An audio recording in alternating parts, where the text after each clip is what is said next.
Washington app, the president isn't waiting. As Washington counts down the final hours until publication of the redacted special counsel report, now expected Thursday, Donald Trump stepped up his attacks in an effort to undermine potential disclosures on Russia, his 2016 campaign and the aftermath. He unleashed a series of tweets Monday focusing on the previously released summary of special counsel Robert Mueller's conclusions, including a crucial one on obstruction of justice that Trump again misrepresented, produced by Attorney General William Barr.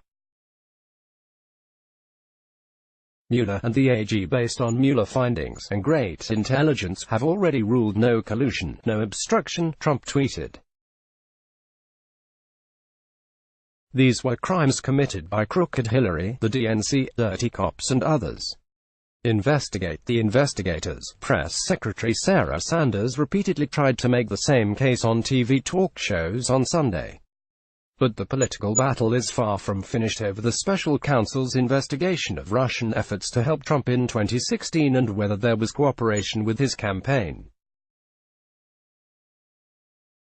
Democrats are calling for Mueller himself to testify before Congress and have expressed concern that Barr will order unnecessary censoring of the report to protect the president. The House Judiciary Committee, led by Rep. Jerry Nadler of New York, is poised to try to compel Barr to turn over an unredacted copy as well as the report's underlying investigative files.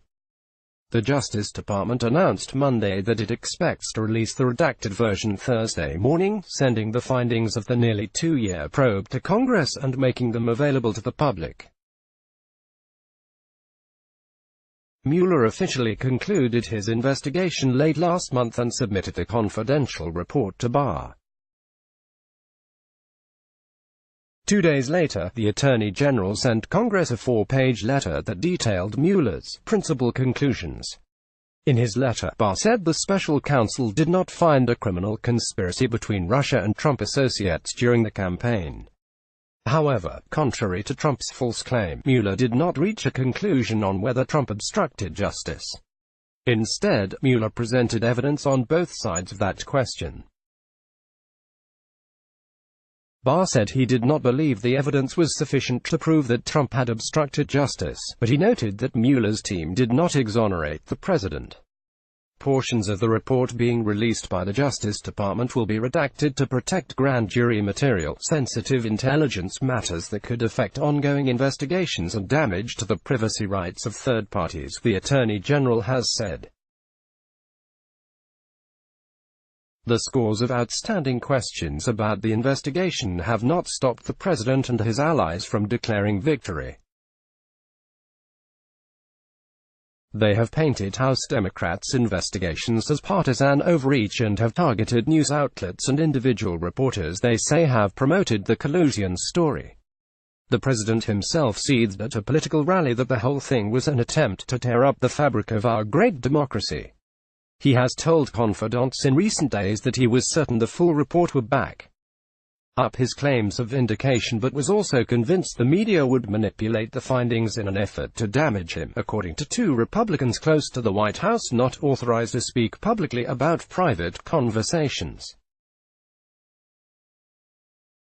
In the waiting game's final days, the White House continued to try to shape the narrative. There was no obstruction, which I don't know how you can interpret that any other way than total exoneration, Press Secretary Sanders said on Fox News Sunday. While the president unleashed his personal grievances, his team seized on any exculpatory information in Barr's letter, hoping to define the conversation in advance, according to White House officials and outside advisers who spoke on condition of anonymity because they were not authorized to publicly discuss private deliberations. The victory lap was deliberately premature, they said. But Trump's inner circle knows there will likely be further releases of embarrassing or politically damaging information. Barr's letter, for instance, hinted that there would be at least one unknown action by the president that Mueller examined as a possible act of obstruction.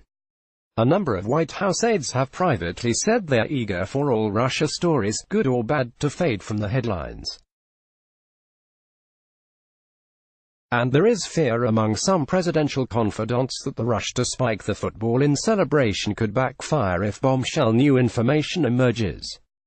Trump and his allies also continue to attack the origins of the Russia investigation, portraying it as an effort by Democrats and career officials in the Justice Department to bring him down. The Mueller report, which was written by 18 angry Democrats who also happen to be Trump haters and Clinton supporters, should have focused on the people who spied on my 2016 campaign, and others who fabricated the whole Russia hoax. That is, never forget the crime, Trump tweeted Monday. His long-asserted accusation, though not supported by evidence, that his campaign was spied upon was given new life last week when Barr, testifying before Congress, said he thinks spying did occur in 2016. Barr may have been referring to a surveillance warrant the FBI obtained in the fall of 2016 to monitor the communications of former Trump campaign aide Carter Page, who has not been charged with any wrongdoing. The warrant was obtained after Page had left the campaign and was renewed several times. Critics of the Russia investigation have seized on the fact that the warrant application cited Democratic-funded opposition research, done by a former British spy, into the Trump campaign's ties to Russia. Barr later softened his tone to, "I'm not saying improper surveillance occurred." The Attorney General's comments have frustrated Democrats, already anxious for the release of the full, uncensored report and concerned that Barr may withhold pertinent information.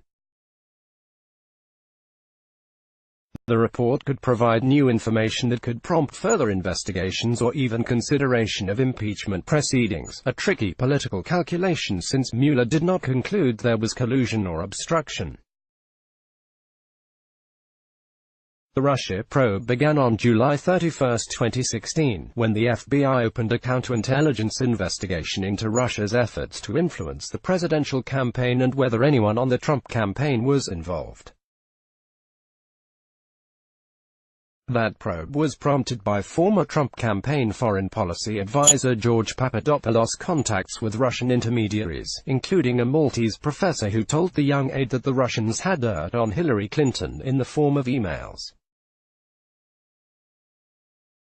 Let's block ads. Why?